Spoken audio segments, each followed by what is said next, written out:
അന്താരാഷ്ട്ര ബഹിരാകാശ നിലയത്തിലെ സ്വെസ്ത മൊഡ്യൂളിലെ വാതക ചോർച്ച പരിഹരിക്കാൻ ശ്രമം തുടരുന്നു.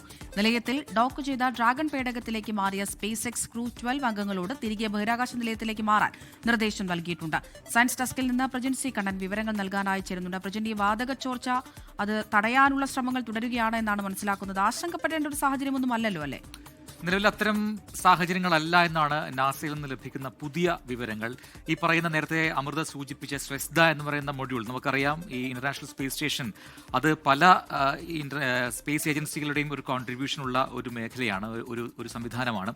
അതിൽ റഷ്യ കോസ്മോസ് എന്ന് പറയുന്ന റഷ്യയുടെ ബഹിരാകാശ ഏജൻസി അവർ ഉണ്ടാക്കിയതാണ് ഈ സ്വെസ്ത മൊഡ്യൂൾ. വർഷങ്ങളായി ഉള്ളതാണ്. പക്ഷെ അതിലെ തകരാറുകൾ നേരത്തെ തന്നെ ഉള്ളതാണ്. അതിൽ ഇപ്പോൾ ഉണ്ടായിരിക്കുന്ന പ്രശ്നങ്ങൾ, സാങ്കേതികമായുള്ള പ്രശ്നങ്ങൾ, ചില ചോർച്ചകൾ, ചില തകരാറുകളൊക്കെ ഉണ്ട്, ഘടനാപരമായ പ്രശ്നങ്ങൾ ഉണ്ട് എന്ന് നേരത്തെ കണ്ടെത്തിയിരുന്നു. അത് പരിഹരിക്കാനുള്ള ശ്രമങ്ങൾ കഴിഞ്ഞ കുറേ നാളുകളായി, കഴിഞ്ഞ കുറേ മാസങ്ങളായി പല രീതിയിൽ നടത്തുന്നുണ്ട്. ഇപ്പോൾ ഉണ്ടായ ചോർച്ച അത് പരിഹരിക്കാനുള്ള ശ്രമങ്ങൾ നടക്കുന്നതിനിടയിലാണ് സ്ഥിതിഗതികൾ കുറച്ചുകൂടി സങ്കീർണമാകുന്നുണ്ടെന്ന സംശയം ശാസ്ത്രജ്ഞർക്ക് തോന്നിയത്. അതുകൊണ്ട് തന്നെ ഒരു സുരക്ഷാ മുൻകരുതൽ എന്ന നിലയിൽ അവിടെ ഡോക്ക് ചെയ്തിരിക്കുന്ന ഡ്രാഗൺ പേടകത്തിലേക്ക് മടങ്ങാൻ ഈ ക്രൂ 12 അംഗങ്ങളോട് നാസ നിർദ്ദേശം നൽകുകയായിരുന്നു. സ്പേസ് എക്സിന്റെയും ഒപ്പം നാസയുടെയും ഒരു ദൗത്യമായ ഈ ക്രൂ 12 ഡ്രാഗൺ മൊഡ്യൂൾ അവിടെ ഉണ്ട്, ആ പേടകം അവിടെ ഉണ്ട്.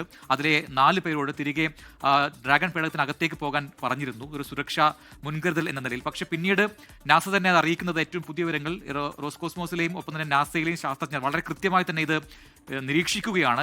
ഈ പ്രശ്നങ്ങൾ അത് വൈകാതെ തന്നെ പരിഹരിക്കാൻ കഴിയും. ഈ നിലവിലെ സാഹചര്യത്തിൽ അത്തരം പ്രതിസന്ധികളില്ല. അതുകൊണ്ട് തിരികെ ഈ ഡ്രാഗൺ പേടകത്തിലേക്ക് പോയ 4 പേരോടും തിരികെ ബഹിരാകാശ നിലയത്തിലേക്ക് വരാൻ നിർദ്ദേശം നൽകുകയും എന്തായിരുന്നു അവരുടെ ടാസ്കുകൾ, അവർക്ക് നേരത്തെ നിശ്ചയിച്ച ഷെഡ്യൂൾ പ്രകാരമുള്ള പ്രവർത്തനങ്ങൾ, പരീക്ഷണങ്ങൾ അത് തുടരാനുള്ള നിർദ്ദേശം നൽകിയിട്ടുമുണ്ട് നിലവിൽ. അതുകൊണ്ട് തന്നെ തുടർന്ന ദിവസങ്ങളിൽ, അടുത്ത ദിവസങ്ങളിലൊക്കെ തന്നെ ഈ സ്വെസ്ത എന്ന് പറയുന്ന ഈ മൊഡ്യൂളിലെ ഒരു സർവീസ് മൊഡ്യൂളാണ്. നമുക്കറിയുന്നത് പോലെ ഇന്റർനാഷണൽ സ്പേസ് സ്റ്റേഷന്റെ പല ഭാഗങ്ങളുണ്ട്, പല ഏരിയകളുണ്ട്. ആ ഏരിയകളിലേക്ക് പറയുന്ന പേരാണ് സ്വെസ്ത എന്ന് പറയുന്ന ഒരു മൊഡ്യൂൾ. ആ മൊഡ്യൂളിലേക്ക് ഉള്ള പ്രശ്നങ്ങളാണ്, അത് പരിഹരിക്കാനുള്ള ശ്രമങ്ങൾ വരും ദിവസങ്ങളിലും തുടരുമെന്നാണ് നാസ ഏറ്റവും ഒടുവിൽ അറിയിച്ചിരിക്കുന്നത്. തിരികെ മടങ്ങേണ്ട സാഹചര്യം ഇപ്പോൾ അവിടുത്തെ യാത്രികർക്കില്ല എന്നാണ് നാസ അറിയിക്കുന്നത്. ശരി, പ്രജൻസി കണ്ണനാണ് സയൻസ് ഡെസ്കിൽ നിന്ന് വിവരങ്ങൾ നൽകിയത്.